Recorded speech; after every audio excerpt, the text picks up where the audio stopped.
কাপড়ে পুরুষ বিদায়, পাঁচ কাপড়ে নারী।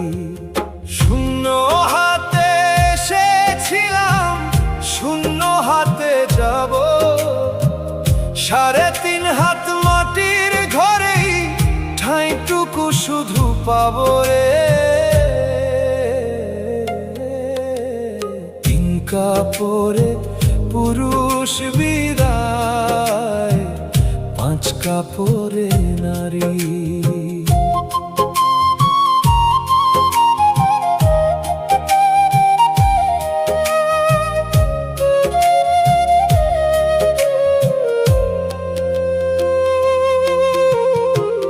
প্রথম গোসল করাইল লোকে জন্ম যখন হইল, শেষ গোসলটাও